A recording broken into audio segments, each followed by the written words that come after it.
askanu Sénégal dafa def tànneefu joyanti tànneefu jubal ak jubanti ci yorinu réew mi loolu waral ñu fal ma président de la république ci premier tour élection bi ñu amaloon boobu élection am ci jamono joo xam ne ak yelleefu doomu aadama ci Sénégal tumurankoon na lool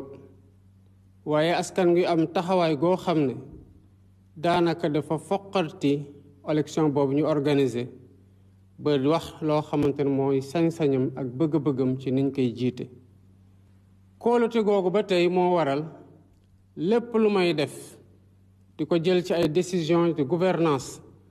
damay fàttaliku jaar-jaar gu metti googu askan gi jaar bu ñu am alternance boo xam ne ñëpp ñooñu ci naw mu tax nag bi ma toogee li ma njëkk a def mooy saytu ba xam liñ ma dénk ci fan laa ko jële te loolu la ma yoon sant muy li ñuy wax code de transparence dans la gestion des finances publiques maanaam sart guy may wax di ñu wax ñun ñëpp naka la ñuy saytoo ci yorin gu rafet ci alalu mbooro saytu googu li ci tukkee jébbal nañ ko Cour des comptes mu war ko saytuwaat ba dëggal ko bu ko defee dinañ ko jébbal askan wi wax leen na tamit fii lañ jëlee réew mi waaye saytu googu wone na ko yorin gi ñaaw na lool te am na loo xamante ne nëbb nañ ko askan wi ci yorin wi luy wone ay dérapage maanaam doxalin goo xam ne dafa mel ne lu rëccal masse salariale rëccal bor yi rëccal lépp lu ñuy fay lu laale ci bor yi ak ni nga xamante ne noonu la ñuy jëlee alal ci bitim réew lii nga xamante ne nag gis nañ ko ci ñaawteef ci doxalin wi mu waral ba suñu koom-koomu réew lompoñ gouvernement bi bu waxtaanee ñi nga xamante ne ñoom la seqal mbir mi dina ñëw waxtaan ak sénégalais yi jébbal leen lépp loo xamante ne Cour des comptes joxe na ko waaye nag may biral ne ñépp ñi nga xamante ne ci li ñu fekk nii ci ñaawteef ak ci guute gu mu gël Sénégal laale nañu ci yoon dina def liggéeyam ci ñépp ñoo xamante ne seen loxo laale na ci mbokki Sénégal fi ñu jaar yàggul dara ñun ñépp xam nañu ko mu nekkoon lu metti deret tuuru ci ay bakkan rot ci waaye askan gi am ndëgër laay pour défendre li ñuy woowee suñu démocratie loolu nag dafa mel ne ñi nga xamante ne ñoo ëppi doole ci assemblée nationale dañu ko fas yéene gàntal ba di dem ci li nga xamante ne du ci li Sénégalais yi bëgg ba li taxoon ñu xeex ba am élection bu ñu am ak résultat bu ñu am njëkkee nañu ko ci weeru juin 2024 ñu am wareefu def li ñuy woowee débat d'orientation budgétaire ñu bañ ne duñ ko def ndax dañu leen a wax lu leen neexul ci langue politique bi loolu nag di jalgati ci charte bi nga xamante ne moo yoonal lépp lu laale ci loi de finance fii ci Sénégal moo yàq deru Sénégal ci biir réew mi ak ci bitim réew loolu doyul ñu toftal ci weeru août 2024 ba tey ma jébbal leen projet de loi pour ñu réviser constitution bi ndax ñu mën a dindi au conseil des collectivités territoriales ak conseil économique social ak environnemental yoo xam ne alal gi cay dem amuñu ci beneen yéene lu dul defaat ko ci réew mi def ko ci ndaw ñi def ko ci mbéy mi ñu bañ ne duñ ko dindi donte loolu laa diggalanteeg askan bi ba tey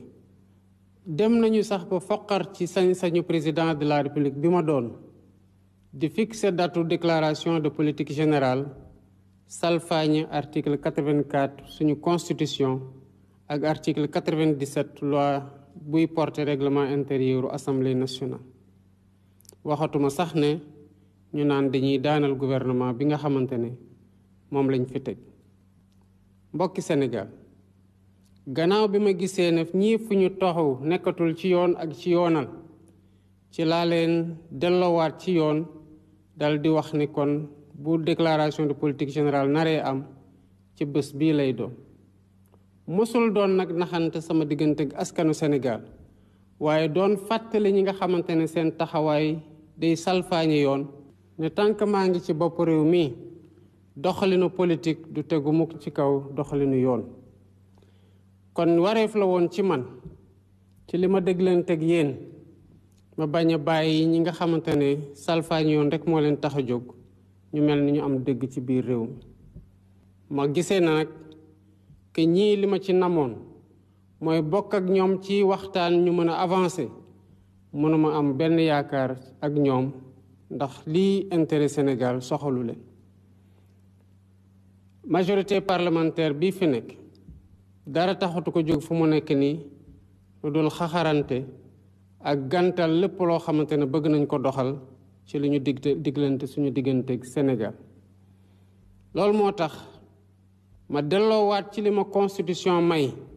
muy article 87 constitution boobu ñu bokk gannaaw bi ma ci waxtaanee conseil constitutionnel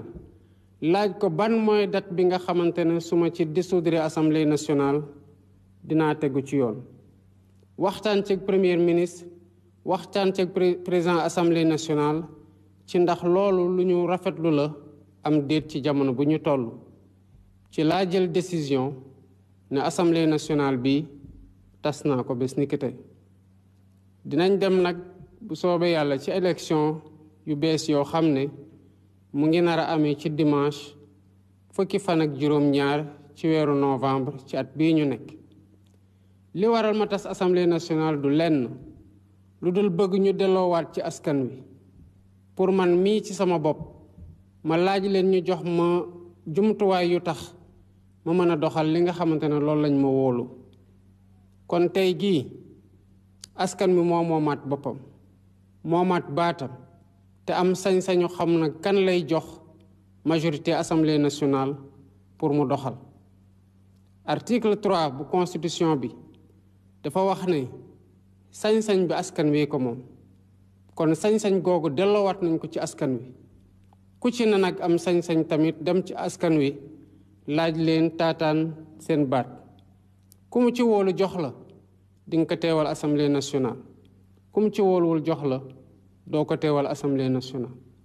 waaye buñ ñu joxee ci gannaaw buñ ñu wóoloo ci 24 mars 2024 dinañ ñu jox sañ-sañ ñu doxal ba bu ñu toogee buñ ñu laajee bilan dañu leen mën a wax ne lii lañ diglante woon ak yéen doxal nañ ko ba fii lañ ci toll ak nu mu mënti demee nguuru Sénégal doggu nañ wote yi ñu dem dinañ ko organiser gu mucc ayib ba li nga xamante ne moom la sénégalais yi tànn doon lu génn ci mbañ gàcc yi yal na yàlla sàmm Sénégal sàmm sénégalais yi jërë ngeen jëf